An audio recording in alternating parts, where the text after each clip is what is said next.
नमस्कार, आप देख रहे हैं यू न्यूज़ यूपी और मैं हूं राहुल सिंह। यूपी गुनाह में गुनाह की एक और सच्ची सनसनीखेज खबर लेकर मैं आपके सामने हाजिर हूं।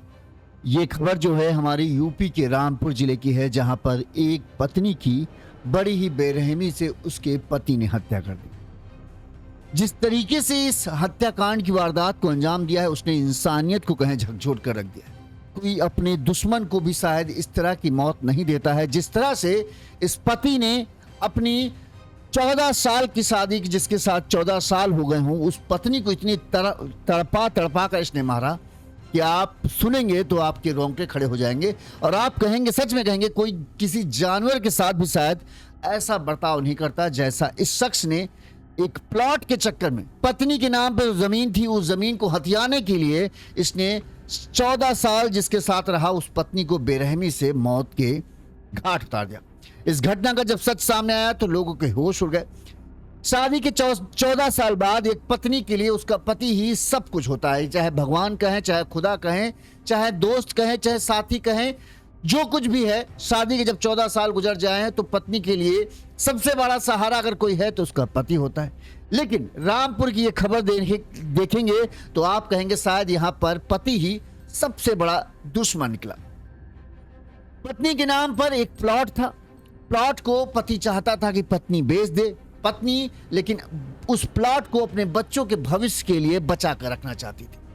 पति जिद पर अड़ा था कि प्लॉट बेचो, नहीं तो मैं तुम्हें छोड़ूंगा नहीं। पत्नी थी कि ना, चाहे जो कुछ हो जाए मैं उस प्लॉट को नहीं बेचूंगी। और इसके बाद इसने जो किया उसने तो इंसानियत को ही शर्मसार कर दिया। क्यों और किस वजह से मारा, ये सब हम आपको अपनी इस खबर में बताएंगे ताकि आपको पूरा मामला समझ आए। सबसे पहले पूरा घटनाक्रम शुरू से आखिर तक आपको बताते हैं ताकि पूरा मामला जो है आपको समझ में आ जाए कि आखिरकार ये घटनाक्रम है क्या। जैसा कि हमने आपको बताया, घटना जो है यूपी के रामपुर जिले की है। रामपुर जिले का केमरी थाना क्षेत्र है। यहाँ पर भटपुरा तारन गांव है। इस भटपुरा तारन गांव में 42 साल का इसरार उर्फ गुड्डू अपने परिवार के साथ रहता है। हाँ, मतलब ये तारन गांव का रहने वाला इसरार उर्फ गुड्डू परिवार के साथ टांडा के हुरमत नगर में किराए के मकान में रहता है। इसरार जो है प्राइवेट नौकरी करता था। इसकी शादी साल 2013 में 36 साल की नसरीन के साथ हुई थी। ठीक है, नसरीन और इसरार के 4 बच्चे हैं। सबसे बड़ी बेटी है जिया, फिर 10 साल की दूसरी बेटी है जया, फिर 8 साल की है जोया और 10 साल का फिर 2 साल का माफ करना है जुनैरा, और सबसे आखिर में एक बेटा है 3 साल का जुबैर। यानी टोटल 5 बच्चे हैं जिनमें 4 बेटियां और 1 बेटा है। सबसे बड़ी बेटी जो है 12 साल की है। शादी को इनको 13 2013 में हुए तो एक तरीके से कहें 14 साल हो रहे थे। इन 14 साल में 5 बच्चे इनके होते। सब कुछ ठीक ठाक चल रहा था। नसरीन के माता पिता ने जो है बताते हैं कि इसकी शादी के होते ही इसके माता पिता की मौत हो गई। उसका कोई भाई नहीं था। नसरीन जो है 7 बहनें थी। नसरीन के 7 बहनों में चौथे नंबर की नसरीन जो थी वो चौथे नंबर पर थी। माता पिता की मौत के बाद उनकी जो संपत्ति थी इन सभी बहनों के नाम पर बराबर बांट दी गई। नसरीन के हिस्से में एक आधा बीघा जमीन आई थी। ठीक है, बाद में उसने एक बहन के हिस्से से आधा बीघा और जमीन खरीद ली। टोटल 1 बीघा जमीन जो है अब नसरीन के पास थी। इस तरह से 1 बीघा जमीन हो गई थी। अब चूंकि मेहनत मजदूरी करके कितना ही इसरार कमा लेता होगा, ऊपर से बड़ा परिवार, 5 बच्चे, पति पत्नी, टोटल 7 लोग। 7 लोगों को पालना पोसना आसान तो होता नहीं। बच्चे पैदा करते चले जाते हैं लेकिन जब पालना होता है तब फट के 4 हो जाती है। ठीक है, तो अब इसको लगने लगा कि नसरीन के नाम पर 1 बीघा जमीन, अब जिसको होता नहीं कि दिन में किसी ने ख्वाब दिखा दिया, अरे यार तुम्हारी पत्नी के नाम पर 1 बीघा जमीन है और यहाँ तुम मेहनत मजदूरी करके मरे जा रहे हो, उस जमीन को बेचो, बढ़िया लाखों रुपए मिलेंगे, ऐसे अपनी जिंदगी गुजारो। कहा कि ये यहाँ दिन पे खट रहा हूँ। अब इसरार को लगा यार ये बात सही है। और ये बात किसने डाली, बताते हैं कि नसरीन के घर वालों का मानना है कि जो इसरार की बहन थे, उसके पति थे, उन्होंने इसके दिमाग में ये बात डाला कि तुम्हारी पत्नी के नाम पर 1 बीघा जमीन है जिसकी कीमत इस समय लाखों में है। अच्छा, पूरा 1 बीघा जमीन का आराम से 50-60 लाख रुपए मिल जाएगा। तुम्हारी जिंदगी मौज से करी, उससे अपना काम धंधा करो बढ़िया से और अपनी मन मर्जी के मालिक हो। यहाँ प्राइवेट नौकरी में मेहनत मजदूरी कर रहे हो। तो इसरार को लगा वाकई में साला इतना बड़ा, मतलब घर में खजाना रखा और यहाँ मैं रोज रोज एक 100-200 रुपए के लिए मारामारी करता फिर रहा हूँ। इसरार ने क्या किया कि अपनी पत्नी पर दबाव बनाना शुरू किया, नसरीन पर, कि उस 1 बीघा जमीन को जो है तुम बेच दो और उससे जो पैसा मिले उसको हमको दो, उससे हम अपना काम धंधा शुरू करेंगे ताकि हम अपने परिवार का, अपने बच्चों का अच्छे से ख्याल रखें। अब कहने में ये आइडिया बड़ा अच्छा लगता है, लेकिन नसरीन समझती थी कि उसका पति इतना काबिल तो है नहीं। उसको पता है कि जैसे ही पैसा हाथ में आएगा इसकी सोहबत बिगड़ जाएगी और पैसा हाथ में आने और फिर जाने में देर नहीं लगेगी। नसरीन को इस बात की भी चिंता थी कि उसकी 4 बेटियां हैं, एक 12 साल की बेटी है, अब वो धीरे धीरे बड़ी हो रही है, लिहाजा उसके खर्चे भी बढ़ेंगे और आने वाले समय में उसकी शादी ब्याह करनी। जिस तरह से पति कमाता है उससे तो ऐसा उम्मीद नहीं है कि वो ढंग से हमारी बिटिया की शादी कर पाए। लिहाजा नसरीन को यह था कि वो जमीन जो है वो उसने अपने बच्चों के लिए रखी है, जब बच्चे बड़े होंगे तब उनकी जरूरत के हिसाब से उस जमीन को वो बेचेगी या रखेगी, जो आगे फैसला करेगी। लेकिन अभी तो वो जमीन नहीं बेचने वाली है। इसरार को और नसरीन के कहते हैं इस बात को लेकर आए दिन झगड़ा होता था। इसरार के घर वाले जो है इस बात को लेकर जो है लगातार नसरीन और पर इसरार की तरफ से दबाव बनवाते रहते थे कि उसको जमीन बिचवाओ। इस मामले में थाना टाडा के ग्राम शिकारपुर उर्फ पहाड़पुर के रहने वाले नसरीन के चाचा इसरार ने बताया कि इसकी भतीजी नसरीन की शादी 2013 में इसके साथ हुई, इसरार के साथ। शादी के कुछ साल बाद नसरीन के माता पिता का देहांत हुआ तो उससे जो संपत्ति मिली वो नसरीन के नाम पर भी आई।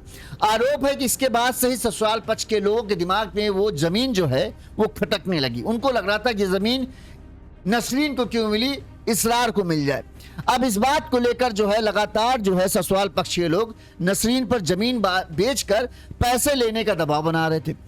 पति इसरार उर्फ गुड्डू, ससुर, ननद, नंदोई मिलकर आए दिन नसरीन को गालियां देते, उसे प्रताड़ित करते। नसरीन सब कुछ सहती रहती थी। उसकी वजह क्या थी? उसकी 4 बेटियां, 1 बेटा था। वो इस तरह से एक तरीके से हो गया कि नसरीन ने फैसला कर लिया कि चाहे तुम जो कुछ कर लो लेकिन हम जमीन ना बेचेंगे तो ना बेचेंगे, वो जमीन हमारे बच्चों के लिए है और उसे ही हम रखेंगे। कहते हैं कि इसके बाद 14 अगस्त, इसी 14 अगस्त को इसरार ने वो कर दिया जिसकी कल्पना शायद नसरीन ने नहीं की थी। नसरीन जानती थी भले ही हमारे बीच में विवाद हो, झगड़ा हो, लेकिन हमारी शादी को 14 साल हो गए, 5 बच्चों की हम माँ हैं, वो भी इसरार के ही बच्चे हैं।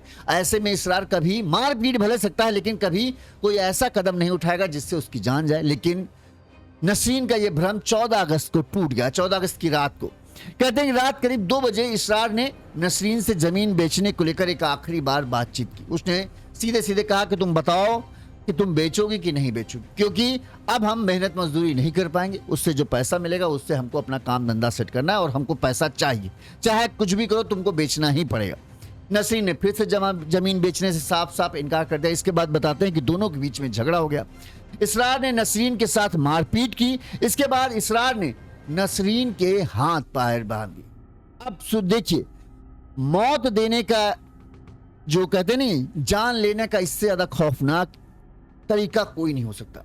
इनके घर पर एक फर्राटा फैन था। उस फर्राटा फैन के करंट वाले तार जो है इसरार ने निकाले और इसके बाद नसरीन के प्राइवेट पार्ट, आप प्राइवेट पार्ट समझ गए ना, जांग के बीच में, वहां पर उन करंट वाले तार को बार बार टच कराकर उसने नसरीन को तड़पाया, इतना तड़पाया कि आखिरकार नसरीन ने कहें सांसों का साथ छोड़ दिया और उसकी मौत हो गई। अब सोचो किस तरह से, चाहता तो एक झटके में गला कस के मार देता, चाकू मार देता, कुछ भी कर देता, मार देता ताकि एक झटके में मौत हो।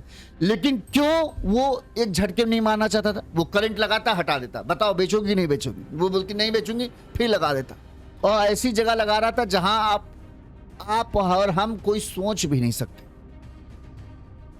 प्राइवेट पार्ट में जाकर करंट के तार लगाता था, वहां से उसकी तड़पा तड़पा कर आखिरकार उसने 14 अगस्त की रात में जो है नसरीन को मार ही डाला। इतनी हैवानियत, इतनी दरिंदगी शायद ही आपने कभी कहीं सुनी हो। इसके बाद इसरार ने जो है इस तरह से नसरीन को जब मौत के घाट उतार दिया। इसके अलावा बताते हैं जो चाचा हैं कि नसरीन के शरीर पर जब उन्होंने लाश देखी थी तब उसके शरीर पर चोट के कई निशान थे, यानी मारा पीटी हुई तो उससे चोट के निशान होंगे। शरीर के कई हिस्सों में, गले में और भी शरीर के कई हिस्सों में जो है जलने के निशान थे। ऐसा वही लग रहा था कि वो करंट जो छुआ रहा था वहां जहां छुआता होगा वहां जलने का निशान बन जाता होगा। हत्या के बाद बताते हैं इसरार किराए की कार से शव को लेकर भाटपुरा तारण ले गया। यहां पर शनिवार सुबह करीब 7 बजे यानी 15 अगस्त की सुबह 7 बजे गांव पहुंचा, मतलब पहले अस्पताल लेके गया। वहां पर जैसे ही डॉक्टर ने देखा कहा मर गई है। इसके बाद वो वापस लेकर सुबह 7 बजे गांव वापस आया। गांव वापस आते ही उसने लाश को घर पर रखा और रोने धोने लगा। इस दौरान गांव वालों की भीड़ लग गई। गांव वालों ने पूछा क्या हुआ, तो उसने बताया कि नसरीन भी वो फर्राटा वाला पंखा था, उससे नसरीन को करंट लगा और उससे उसकी मौत हो गई। अब जैसे ही इस बात की सूचना मिली, लोगों को भरोसा था नहीं, क्योंकि इनके बीच में आए दिन झगड़ा होता है। लिहाजा तुरंत ही गांव के लोगों ने इस बात की सूचना पुलिस को दे दी, वहीं नसरीन के मायके वालों को दी। जैसे ही एक महिला की मौत की मामला पता चला, केमरी पुलिस ने जो है मौके पर पहुंची, शव को कब्जे में लिया और पोस्टमार्टम के लिए भेज दिया। वहीं मायके वालों को भी सूचना दी गई, तो मायके वाले भी मौके पर पहुंच गए। इस दौरान मायके पक्ष ने सीधे चूंकि उनका पहले से ही पता था कि इस तरह से जमीन के लिए नसरीन को परेशान किया जा रहा था, तो उन्होंने सीधे आरोप लगाया कि इस मामले में जो दामाद है उसके ही घर वालों ने जो है जानबूझकर हत्या की है। उसके शरीर पर चोटों के निशान इस बात की गवाही दे रहे थे कि ये नॉर्मल मौत नहीं है, सिर्फ करंट लगने से नहीं मौत हुई, इसे करंट लगाकर मारा गया है। नसीम के परिजनों ने थाने में पहुंचकर पति इसरार, ससुर हनीफ, ननद बब्बो और रफत, नंदोई इफ्तिकार और नूर आलम के खिलाफ हत्या की रिपोर्ट दर्ज कराई है। पोस्टमार्टम के बाद मायके वाले जो हैं शव को अपने गांव शिकारपुर पहाड़पुर ले गए और यहां पर उन्होंने नसरीन का अपना जो अंतिम संस्कार की क्रिया होती वो की। इस दौरान 5 बच्चों का रो कर बुरा हाल है। पुलिस का इस मामले में जो केमरी थाना प्रभारी जीत सिंह है, उन्होंने बताया कि घटनास्थल से पुलिस ने तो जो फर्राटा पंखा है उसको उससे अलग किए गए, जो तार निकाले गए थे वो तार बरामद कर लिए हुए। इसके अलावा एक पॉलीथीन बरामद की है, काले रंग का कीपैड का मोबाइल भी मिला है। इसके अलावा इसरार और उर्फ गुड्डू को रविवार को पुलिस ने हाईवे पर नवीन मंडी 0 पॉइंट के पास से गिरफ्तार किया है। 6 और लोगों पर पुलिस ने मुकदमा दर्ज किया। पुलिस कहना कि हम जांच कर रहे हैं और जैसा कि परिजनों का शक है, लग रहा है कि सच में करंट लगा कर ही मारा गया, क्योंकि करंट पंखे में से लगता तो तार अलग नहीं होती। जाहिर सी बात है उस तार को अलग किया गया है और फिर बिजली के एक सॉकेट में लगाकर और जो पंखे में कनेक्शन होता है उस तार से करंट लगाया गया, तो पुलिस ने उस तार को कब्जे में ले लिया। इस मामले में पुलिस ने क्या कहा वो भी सुना देते हैं।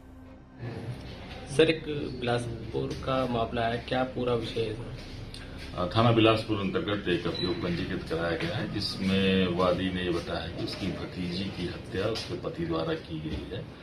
उस प्रकरण में FIR पंजीकृत कर ली गई है तथा आरोपी पति को गिरफ्तार कर लिया गया है, तो जेल भेजा जाएगा। सर, PM रिपोर्ट में क्या पुष्टि हुई अभी तक? PM रिपोर्ट में इस महिला को करंट लगा के मारना आया हुआ है, जिसमें उसके शरीर पे 5-6 जगह पे करंट लगा करके आरोपी द्वारा हत्या करना बताया जा रहा है। अब सोचो ऐसे ऐसे हैवान बैठे हैं, शादी के 14 साल हो गए, अपने आप पर कुछ नहीं उखाड़ सकते अपनी जिंदगी में, लेकिन पत्नी के नाम पर एक जमीन का टुकड़ा इसको जैसे ही सुनाई दिया तो इसके लगने लगा कि अब वो पत्नी की जमीन से अपने सपने पूरे करेगा। किसी ने क्या, घर वालों ने भड़काया कि अरे यार तुम यहाँ मेहनत मजदूरी करने के लिए परेशान पड़े हो कि 100 रुपये मिल जाए, 200 रुपये मिल जाए तो काम हो जाए। तुम्हारी पत्नी के पास लाखों की जमीन पड़ी, उसको बेचो, अपना काम धंधा बढ़िया करो, जब मर्जी आए छुट्टी लो, जब मर्जी आए काम करो। और लोगों को ये हर आदमी की है कि आसानी से पैसा सबको चाहिए, कोई मेहनत करके तो पैसा कमाना ही नहीं चाहता। कोई क्यों चाहता है कि 10-12 घंटे काम करे उसके बाद 500-600 मिले?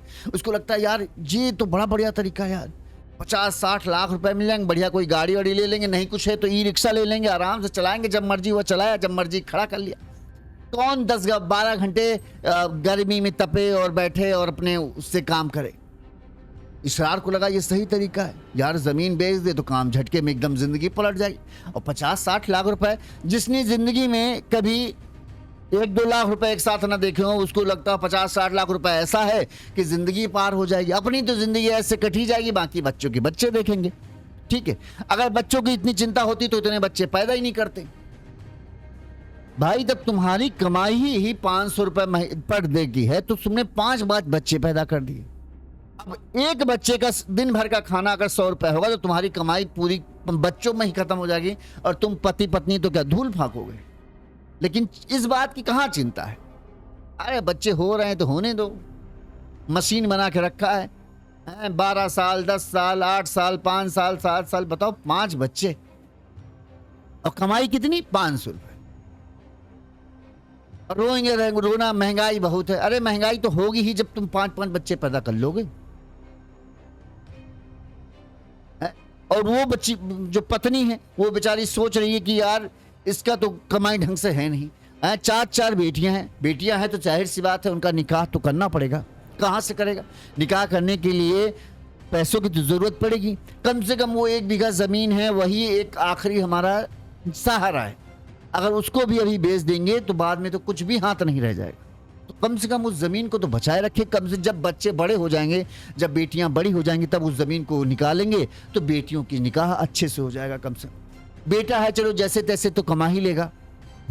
और अभी भी भरोसा नहीं था कि 1-2 बच्चे और कर दें कि भाई एक ही बेटा से क्या काम चलेगा, कम से कम 2-3 बेटे तो और होने चाहिए।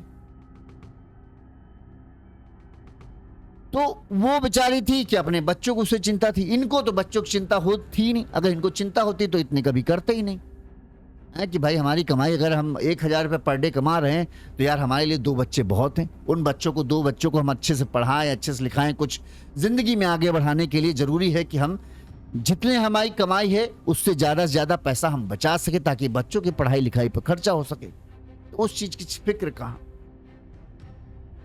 खुद की कमाई का भरोसा नहीं है और जो दूसरे के पास है उसको भी चाहते थे कि बस बेच दे कैसे। अपने सपने पूरा करने के चक्कर में अपने बच्चों के भविष्य को दांव पर लगाने को तैयार था और आखिरकार इसने अपने बच्चों का भविष्य बर्बाद कर ही दिया। मां थी, अब सोचो छोटे छोटे 5 बच्चे, कौन उन बच्चों की जिम्मेदारी लेगा? आज के समय में इतनी महंगाई में एक बच्चे पालना आफत है। कौन इनके 5 बच्चों की जिम्मेदारी उठा लेगा? मायके वाले ले लेंगे, लेकिन मायके वालों को भी तो अपना परिवार होगा।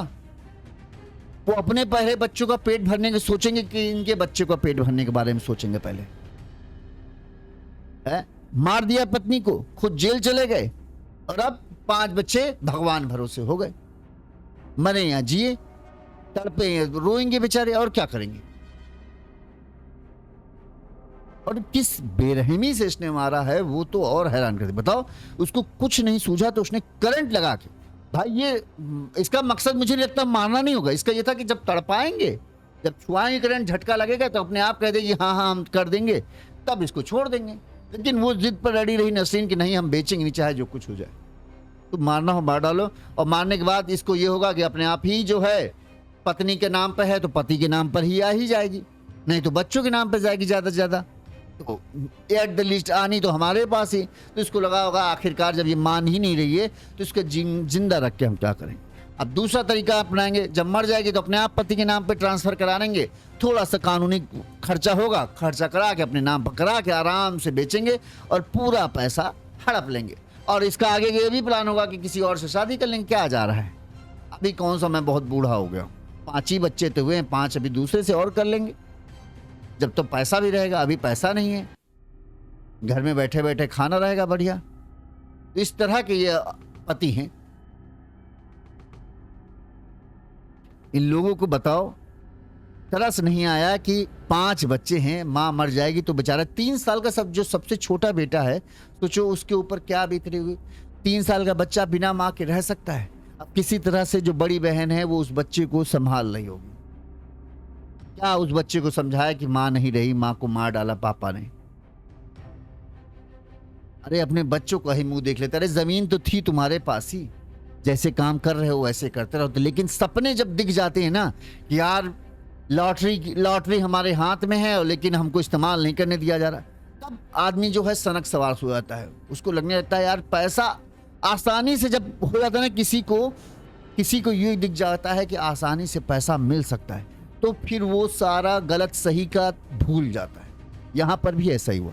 इसरार को लगा कि यार इतना आसानी से पैसा मिल सकता है, इतनी आसानी से हमारी ज़िंदगी जो है अभी जो चल रही है, रोज़ रोज़ धक्का खाना पड़ रहा है, रोज़ रोज़ कोई झंझट चिंता सता रही है कि आज क्या खाएं, आज कभी दाल चावल खाना पड़ रहा है सूखा, और पैसा 50-60 लाख रुपए एक साथ आ गया। आराम से मस्त रोज़ मुर्ग मुसल्लम चलेगा, रोज़ बिरयानी खाई जाएगी, काहे को झंझट करे। लेकिन ये नहीं सोचे, इनको बात होती ना जब एकदम से किसी ने पैसा देखा नहीं हो तो उसको लगता है कि 50-60 लाख तो बहुत हो गया, ज़िंदगी पार हो जाएगी। नहीं पता है कि 50-60 लाख रुपए खर्चा होने में समय नहीं लगता। जैसे ही आपके पास पैसा आता है आपका खर्चा इतना बढ़ जाता है कि वो पैसा पानी की तरफ बहता चला जाता है और फिर कुछ दिन बाद आप फिर से वहीं पर आके गिर पड़ते हैं जहां पर आप थे और फिर आपको वही मेहनत मजदूरी कर कर ही खाना पड़ेगा। इसीलिए कहते हैं कि अपने हाथों पर भरोसा रखो कि अपने हाथों की मेहनत के दम पर आप कितना कमा सकते हो, वही आपकी असल कमाई है। अगर कहीं कहीं भगवान की किस्मत से आपको पैसा मिल जाता है तो उसको ये मत मानो कि वो आपकी पैसा किस्मत बदलेगा। वो समझो कि आशीर्वाद टाइप का रखो, अपने बच्चों के भविष्य के लिए संभाल के रख लो तो ठीक रहेगा, नहीं तो बर्बादी है, वो जिंदगी बर्बाद करता है। और एक बार अगर आपको आलस की आदत लग गई, एक बार आपको आराम की आदत लग गई तो फिर आप धूप में दोबारा काम नहीं कर पाओगे। फिर आपको बड़ा तकलीफ होगा कि यार ये जिंदगी तो बहुत नरक हो गई। 50-60 लाख रुपए आए, ऐशो आराम की आदत लगी, वो जैसे ही पैसा खत्म होगा फिर धूप में जाकर तपना पड़ेगा तो आपको बहुत तकलीफ होगी। इसीलिए मेहनत पर भरोसा रखें। और पति को तो गिरफ्तार कर लिया है, बाकी की तलाश जारी, उम्मीद करते हैं बाकी को भी गिरफ्तार किया जाए, उनको सजा मिले। मेन चीज है उन बच्चों का क्या होगा, सबसे बड़ी चिंता हमें उन्हीं बच्चों की। छोटे छोटे बच्चे, बड़ी बिटिया भी सिर्फ 12 ही साल की, 12 साल की बच्ची क्या समझेगी उतनी दुनियादारी, फिर भी वो किसी तरह से अपने भाई बहनों को संभालने की कोशिश कर रही। अब उनके लिए जिंदगी बहुत कठिन है, सबसे कठिन है उस 3 साल के बच्चे के लिए। बेटा है तो एक बार शायद कोई सहारा देता हुआ अपने पास उसे रख ले, 4 बच्चियों को कौन रखेगा ये देखते हैं। इस खबर पर आपकी क्या राय है कमेंट करके जरूर बताइएगा। इसी तरह से गुनाह की तमाम बड़ी खबरें आप तक पहुंचाते रहेंगे। देखते रहिए यूनियूज़ यूपी। नमस्कार।